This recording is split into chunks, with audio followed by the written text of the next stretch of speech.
이 시간에는 예수님을 기다리는 믿음이라는 제목으로 우리 같이 은혜를 나누길 원합니다.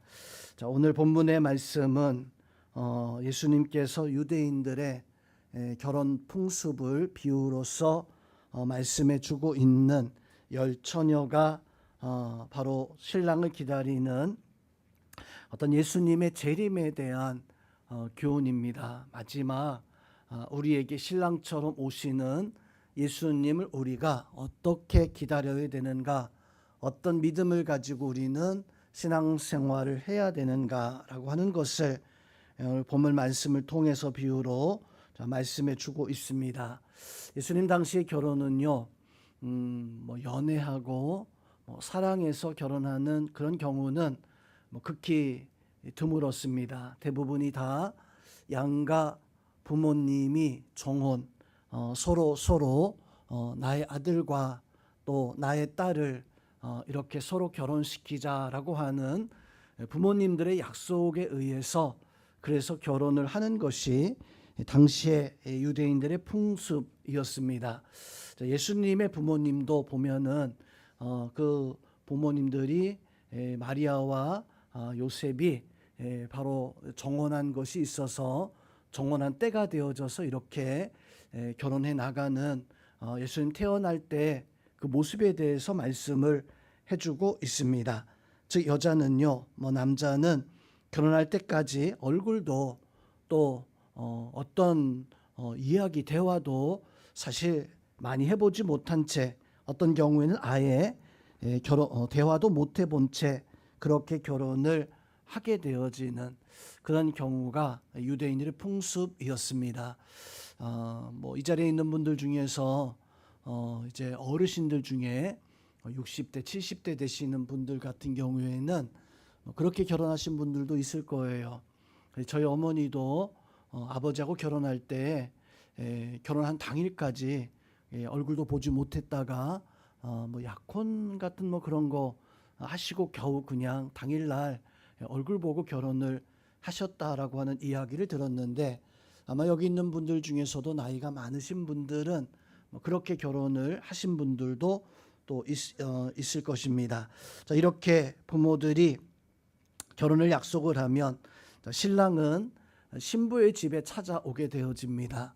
그리고 신부의 집에서 한 일주일 정도의 혼인잔치를 하게 되어지고, 혼인잔치가 끝나게 되어지면 이제 신부를 집으로 데려가면서 이 결혼식이 끝이 나게 되어지는데, 자, 오늘 비유의 말씀은요, 그 신랑을 처음 기다리는 첫날 밤, 결혼식이 시작되는 첫날 밤에 대한 예수님의 비유의 말씀입니다.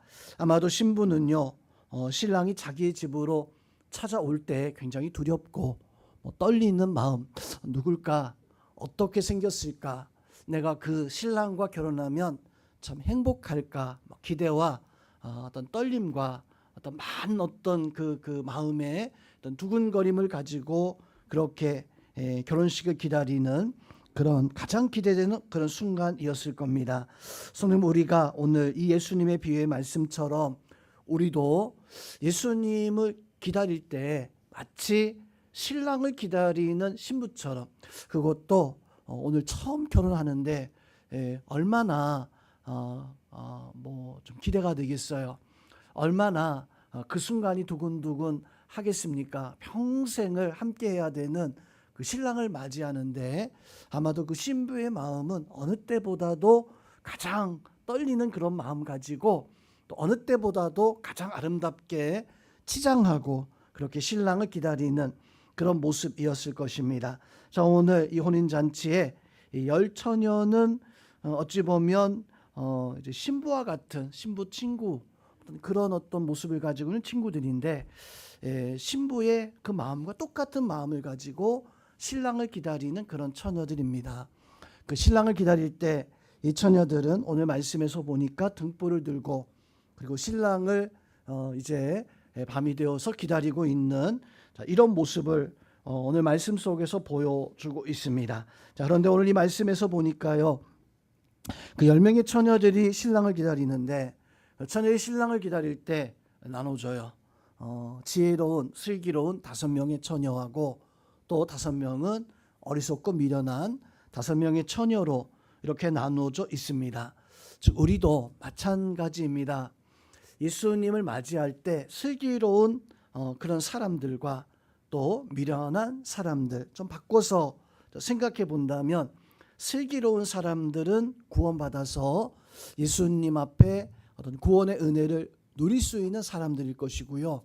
미련한 사람들은 듣긴 들었는데 알긴 아는데 신랑이 온다는 것은 그건 듣긴 들었지만 구원받지 못하는, 신랑과 혼인잔치에 들어가지 못하는 그런 모습 가지고 있는, 아마 오늘 이 자리에 이곳에 있는 우리 성도님들은 분명 슬기로운 기름 준비하고 등불 준비해서 예수님을 기다리는 그런 모습 가지고 있는 처녀들일 것 같아요.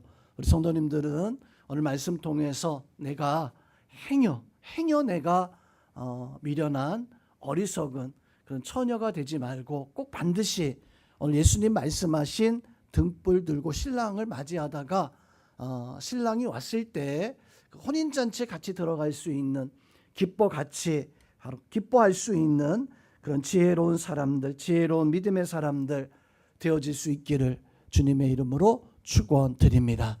성도 여러분, 지혜로운 처녀하고요 또 미련한 5 처녀들은 겉으로 보았을 때에는 전혀 틀리지 않았어요.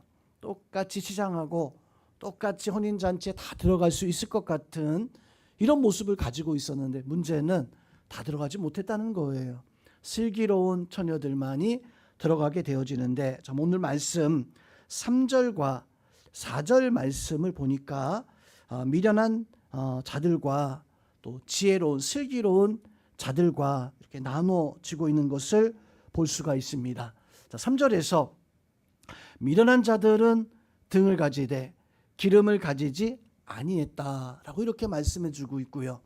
4절에서는 지혜로운 슬기로 있는 자들은 그릇에 기름을 담아 등과 함께 가져갔다라고 이렇게 말씀을 해주고 있습니다. 자, 여기서 말씀 속에서 미련한 자 그리고 슬기로운 지혜 있는 자, 그 차이는 다르지 않았어요. 딱 한 가지, 기름을 준비했는가, 기름을 준비하지 못했는가. 보통 우리 신앙생활하면서 오늘 말씀 보면서 기름을 무엇으로 많이 배우고 기름이 무엇인가라고 이렇게 우리 성도님들 믿습니까? 아마 우리 성령의 기름, 성령의 역사 이렇게 많이 이해합니다. 그게 오늘 성경의 말씀 속에서 전통적으로 오늘 우리가 오늘 이 말씀을 대할 때 해석받는 이 말씀이 주고 있는 예수님 비유의 의미에서 우리가 받을 수 있는 가장 좋은 그런 은혜의 말씀이죠. 그래서 우리는 등불, 예수님을 맞이할 수 있는 빛과 같은 모습을 가지고 있어야 되는데, 이 빛이 꺼지지 않기 위해서는 내가 언제나 늘 성령 충만해야 된다. 어떤 세상의 어려움이 찾아왔을 때 성령 충만하지 아니하면 빛이, 우리의 등불이 꺼질 수도 있으니까 성령 충만해야 된다. 성령의 은혜가 우리에게 있어야 된다. 우리 자리에 있는 우리 성도님들은 오늘 예수님 비유의 말씀처럼 우리가 알고 있는 그 진리 그대로 성령 충만해서 여러분의 빛이, 여러분의 그 삶의 모습이 결코 흔들리거나 깨지지 않는 하나님의 성령의 은혜가 늘 가득가득 임할 수 있는 성도님들 다 되시기를 주님의 이름으로 축원드립니다. 자, 그런데 오늘 이 말씀은 우리에게는 그렇게 이제 이 시대에서는 이렇게 우리가 이 말씀을 통해서 은혜를 받을 수 있지만, 자, 제자들에게 있어서 예수님은 이 말씀을 하셨습니다.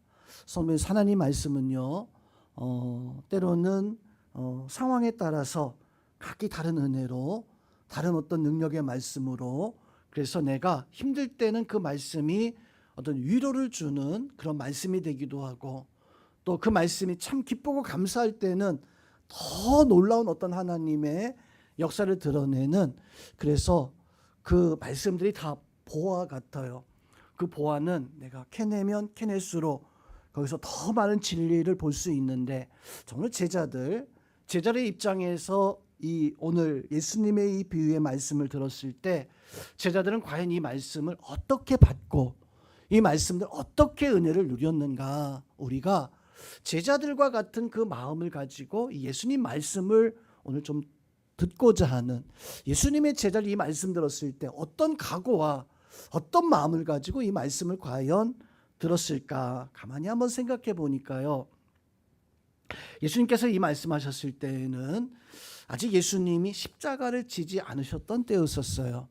그리고 또 예수님이 아직 제자들에게 마가다락방에 가서 제자들이 성령의 그 어떤 그 은혜, 성령의 어떤 충만함, 우리는 그 기름을 성령의 그 은혜로 생각하지만 이 제자들은 아직 성령의 은혜가, 성령의 역사가 예수님 알려주기 전이었거든요. 아직은 알려주지 않았었어요. 성령의 역사가 어떤 것인가, 성령의 은혜를 너희가 사모해라. 제자들이 나중에 마가다락방에서 성령의 은혜를 받고 나서야 제자들도 사람들에게 너희가 성령 충만 받으라 이렇게 말씀을 전하기 시작하는데, 이때 이 시점에서는 제자들은요 모르고 있었어요. 아직 예수님이 십자가에 죽을 것도 모르고 있었고, 또 성령의 충만이 어떤 것인가, 그러면 도대체 예수님 제자들은 이 말씀을 어떤 마음으로 받고 은혜를 받았을까, 어떤 은혜가 제자들에게 있어서 이 말씀 통해서 각오와 도전을 했을까. 제자들에게 기름, 자 등불은 다 가지고 있는데 기름 준비하라고 하는 것이 어떤 의미였을까. 자, 우리 마태복음의 말씀을 통해서 이 의미를 한번 좀 생각해 볼 수 있습니다. 성경 구절을 한번 찾아보겠습니다. 마태복음 7장이요 21절의 말씀.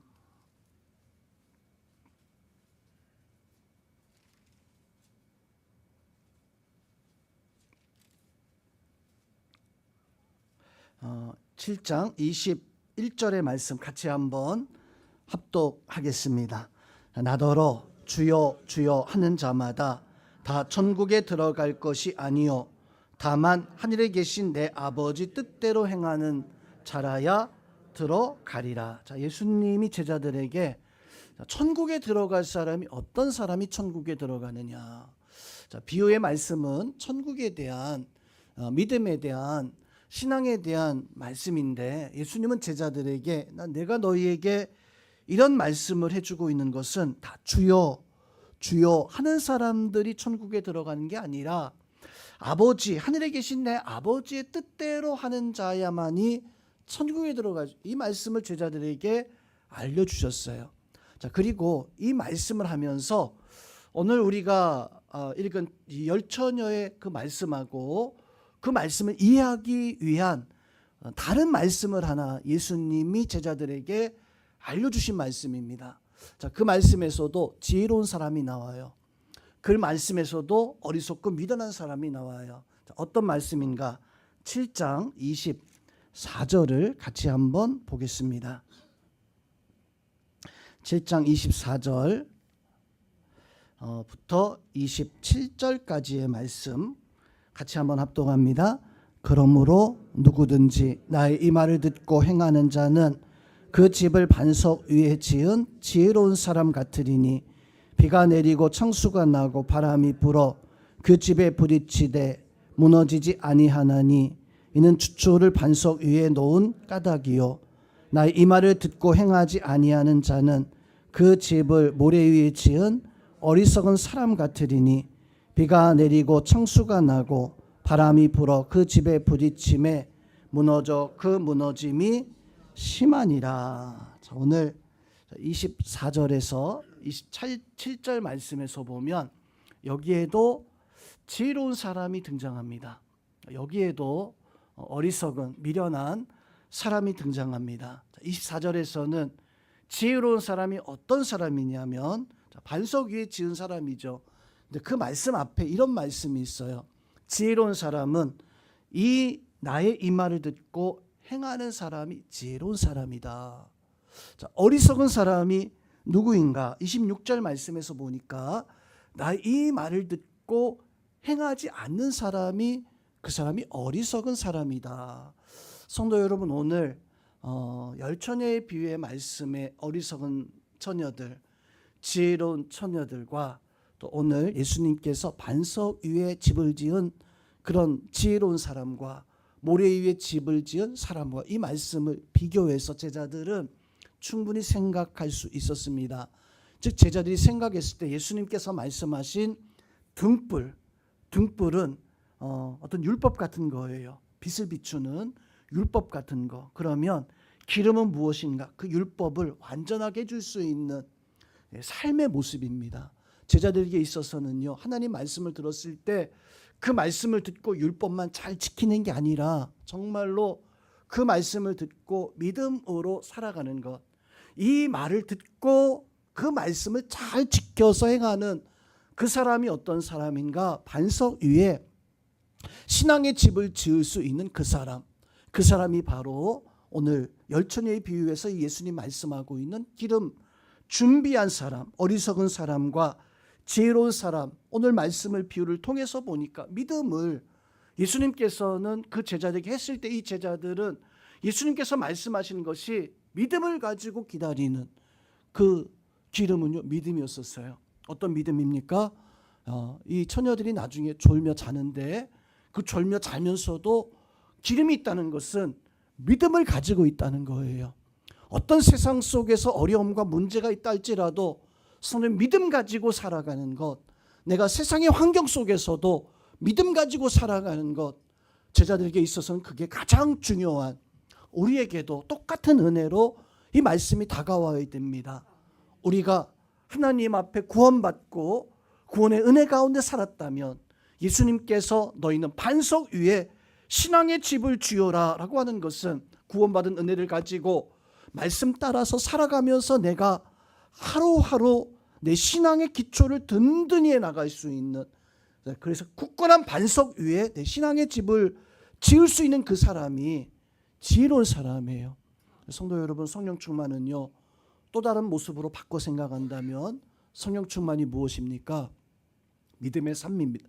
믿음의 삶의 모습입니다. 하나님 앞에 말씀 듣고 그 말씀대로 내가 정말로 지켜 살아가고 있는가? 그 말씀 듣고 내가 그 말씀에 정말로 충성하고 있는가? 반대로 어리석은 사람들, 미련한 사람들의 모습은 어떤 모습입니까? 신랑이 온다는 것은 들었어요. 신랑이 온다는 것은 알았어요. 이 어리석은 사람들은 하나님 말씀은 들었어요. 하나님 말씀은 분명히 알고 있어요. 그런데 모래 위에 집을 지었다라고 하는 것은 알고는 있지만 행하지 않는, 오늘 기름 준비하지 않았다라고 하는 것은, 하나님 오신다는 것은, 신랑이 온다는 것은 분명히 알고 있지만, 그러나 율법은 알고 있고 등불은 가지고 있지만 그 등불을 밝힐 만한 어떤 삶의 모습과 믿음의 역사가 없는 성도, 우리는요, 그런 믿음의 은혜를 가지고 살아가야 됩니다. 이 자리에 있는 우리 성도님들은 그런 믿음의 은혜를 가지고 살아갈 수 있기를 주님의 이름으로 축원함을 드립니다. 미련한 처녀, 어리석은 처녀, 바로 믿음 없는, 믿음 가지고 있지 않는. 우리 본문의 말씀으로 다시 돌아가셔요. 5절, 24장 5절 말씀에서 보면 이렇게 말씀합니다. 신랑이 더디 오므로, 다 뭐하고 있다고요? 졸며 잠을 자고 있다. 자, 여기서요, 신랑이 더디 오므로 다 졸며 잘세. 자, 이 말씀 속에서는 지혜로운 사람 처녀들도 신랑이 더디 오니까 졸며 잠을 자고 있었고, 어리석은 처녀들도 신랑이 더디 오므로 졸며 자고 있었고 라고 이렇게 말씀해 주고 있습니다. 즉 이것은 더디 온다라고 하는 것은 우리의 기대와 달리, 우리가 생각하는 것과 달리 아직 잘 되지 않는, 우리의 신앙생활이 우리가 생각하는 것대로 참 잘 되어지면 신앙생활하는 것이 쉬울 거예요. 내가 말씀 들었는데, 내가 등불을 가지고 있는데 그 등불을 가지고 뭐 보고 싶은 걸 이렇게 비춰가지고 비출 때마다 그게 보인다면, 그 등불 가지고 내가 그 말씀 가지고 내가 이 말씀 지켰더니 바로 그 말씀에서 응답이 나오고 그 말씀 통해서 내가 원하는 것들이 바로바로 되어진다면 그 신앙생활이 그렇게 어렵지 않을 겁니다. 자, 그런데 자, 오늘 신랑이 더디오므로라고 하는 말씀 속에 졸며 잘세, 신랑이 더디온다라고 하는 그 말씀은 내가 등불을 비추는데 보이지 않는 겁니다. 내가 말씀은 지키는데 그 말씀 속에 즉시로 어떤 응답이 나타나지 않는, 어떻게 되어진 거예요? 응답이 나타나지 아니하니까 지쳐서, 신랑이 오지 아니하니까 지쳐서 지혜로운 처녀들도 졸며 잠을 자게 되어지고, 미련한 처녀도 역시 마찬가지로 졸며 잠을 자게 되어지는, 오늘 성경 말씀에서 오늘 본문의 말씀 지혜로운 처녀와 미련한 처녀들이 여기까지는 다 똑같아요. 다르지 않습니다. 뭐 기름 준비한 거 별 차이 없었어요. 다 똑같았어요. 그런데 이제 5절 말씀 이후부터 달라지기 시작합니다. 지혜로운 사람하고요, 어리석은 사람하고 5절까지는 똑같아요. 5절 이후의 말씀부터 달라지기 시작합니다. 그들은 어떤 하나님의 말씀 가지고 살아갈 때 하나님의 그 말씀 속에서 일어나는 일들이 뭐 믿음의 삶을 살아가는 사람이나 슬기로운 지혜로운 사람이나 어리석은 사람 똑같아요. 집을 지어놨는데 똑같아요. 창문도 문도 뭐 모습도 똑같아서 보기에는, 아니 김 집사님도 정말 열심히 믿음 생활하는데 똑같고, 여기 뭐 박 집사님도, 박 집사님 계세요? 네, 박 집사님 좀 미련한데 혹시 박 집사님 한번 손 들어보세요. 예, 예. 한 분 계시네. 그 많은 박씨 중에서 아직 한 분밖에 안 계실까? 예, 저 박 집사님 빼놓고 박 집사님 있는데 똑같은 거예요. 이 지혜로운 사람하고 이 어리석은 사람하고 똑같은 거예요. 문제는 오늘 5절 이후부터 달라지기 시작합니다. 성도 여러분, 우리의 믿음은요, 우리가 지쳐 있을 때, 우리가 살아가면서 하나님의 그 말씀의 역사를 내가 서서히 이게 없을까?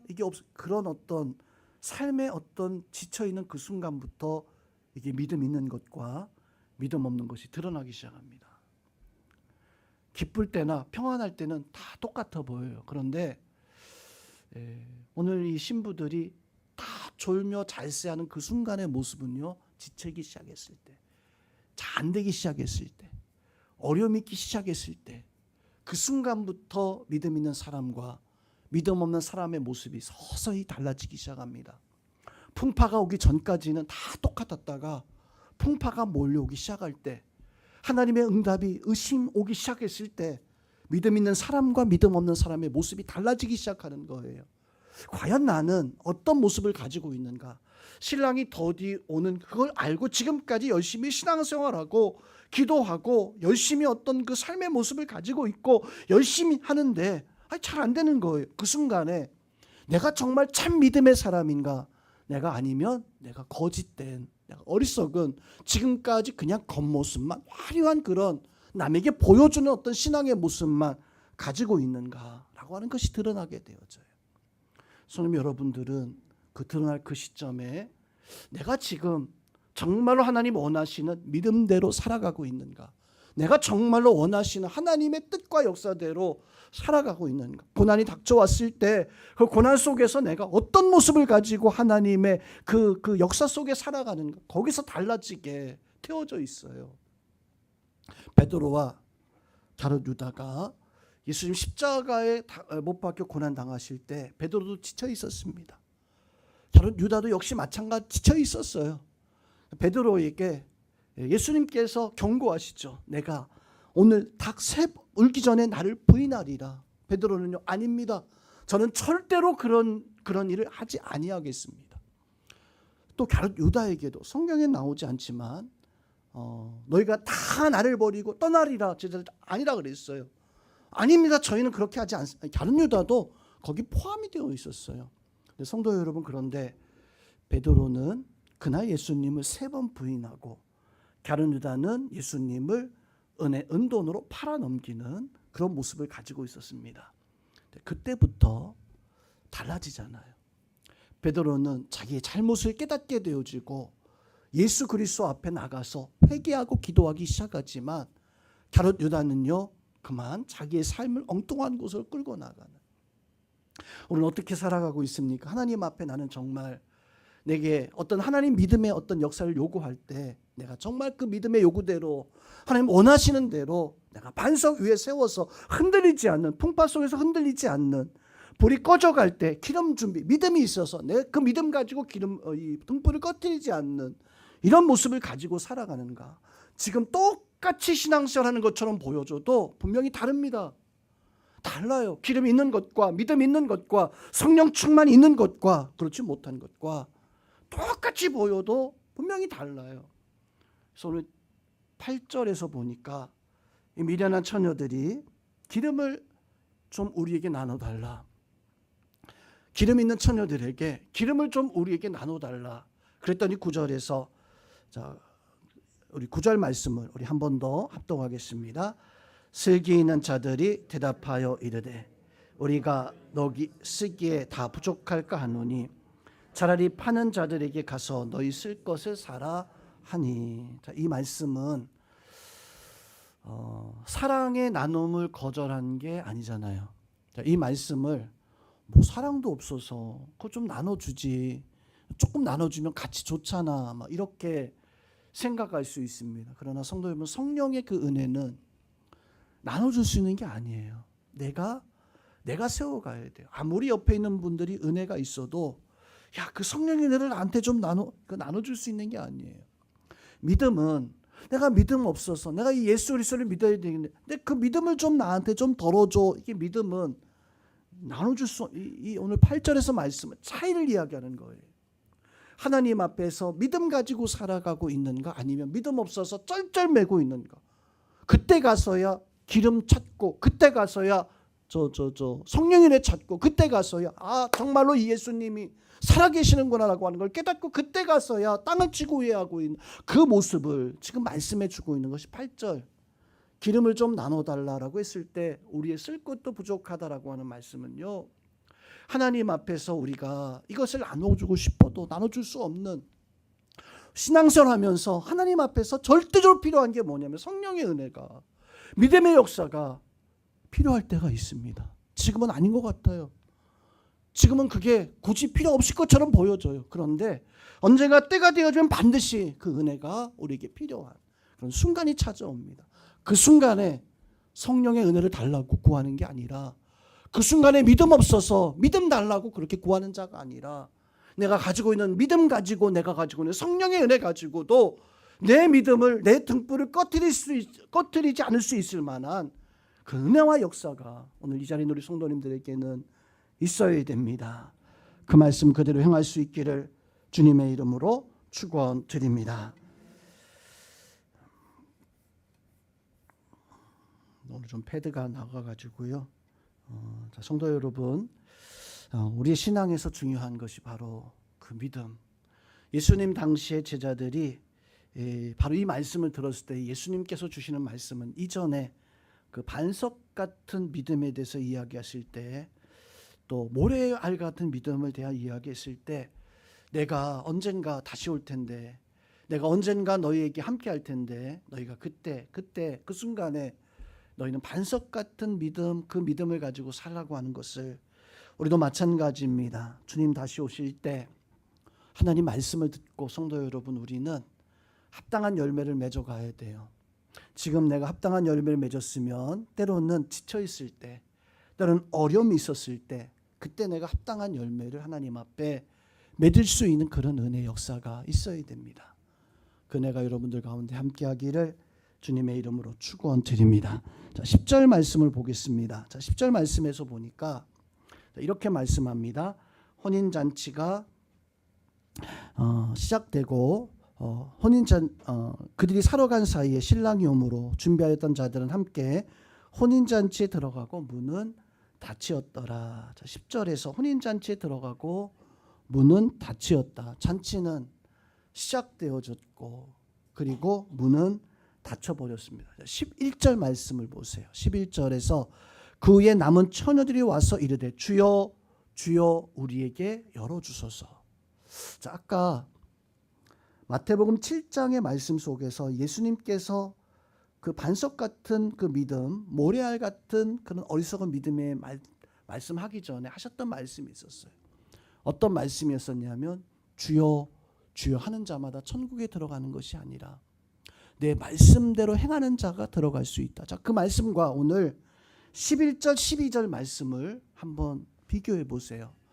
11절에서 혼인잔치가 시작되어지고 문은 닫혔다. 천국의 문, 하나님의 구원의 문. 그런데 이 신부들이, 이 처녀들이 와서 12절에 주여 주여 우리에게 열어주소서 이 말씀하고, 예수님께서 7장에서 말씀하셨던 주여 주여 하는 자마다 천국에 들어가는 것이 아니라 내 말씀대로 행하는 자라야 들어갈 수 있다라고 하는 말씀이 같은 어떤 의미를 가지고 있잖아요.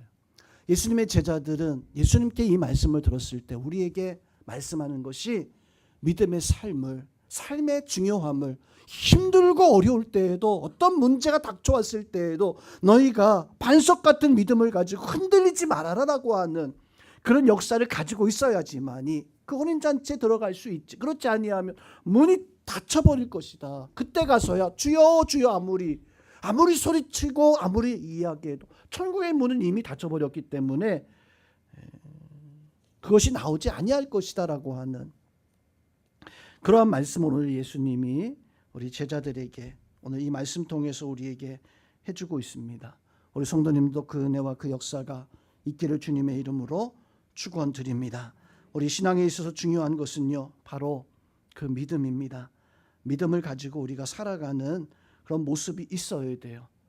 신랑은 오늘 기름 받으러 갔던 그 처녀들 향해서 12절 말씀에서 보니까 문을 열어달라고 했을 때 이런 말씀합니다. 너희를 알지 못한다.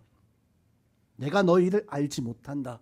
혼인잔치의 문이 닫혀버리고 난 연후에 예수님께서 오늘 비유의 말씀 통해서 내가 너희를 알지 못, 신랑이 거절하는 거예요.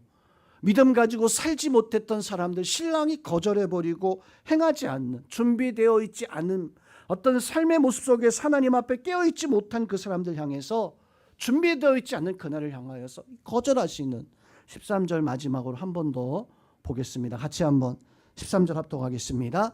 그런즉 깨어있으라. 너희는 그날과 그때를 알지 못하노라. 오늘 13절에 가장 예수님께서 마지막으로 해주신 말씀이 깨어있으라. 자, 무슨 의미일까요?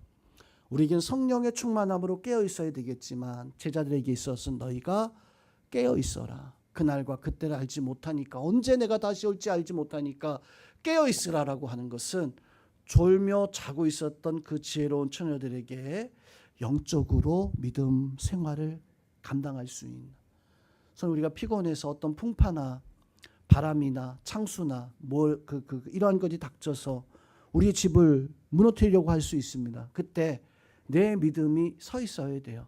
내 믿음이 반석 위에 서 있어야 돼요. 그래야지만 그것이 넘어지지 않고 깨트려지지 않을 수 있는, 그래서 오늘 13절에서 말씀하고 있는 깨어있으라라고 하는 이 말씀은요, 영적인 경성함, 영적으로 깨어있을 수 있는 그런 모습, 내가 준비함을 갖춰서 하나님 앞에 성령으로 깨어있든지 간에 믿음으로 깨어있든지 간에 깨어있어서 주여 주여 그냥 예수님의 이름만 부르면서 그냥 집의 모양처럼 있지만 그 신앙은 모래 위에 지어놓은 신앙이 아니라 등불은 가지고 있어서 신랑을 맞이할 것처럼 보여지지만 사실은 신랑 맞을 준비할 수 있는 그런 믿음의 준비를 가지지 못한 그런 모습이 아니라, 성도 여러분, 지혜로움과 미련함의 차이는요, 바로 믿음의 차이입니다. 내가 믿음을 가지고 살아가는가, 어려움이 있을 때 내가 믿음으로 행동하는가, 아니면 내가 믿음 없어서 그냥 흉내만 내면서 살아가고 있는가. 우리 성도님들은 하나님 말씀 들었을 때, 예수님 말씀 들었을 때 그것을 믿음으로 받고 우리 삶 속에서 그 믿음의 역사가 우리의 삶 가운데 드러나든 행여 그 믿음의 역사가 더디 이루어진다 할지라도 내가 가지고 있는 믿음으로 그 말씀을 붙잡고 그 말씀을 놓치지 말고 우리가 하나님 앞에 믿음의 삶을 다 감당해 나갈 수 있는 우리 모든 성도님들 되시기를 주님의 이름으로 축원드립니다.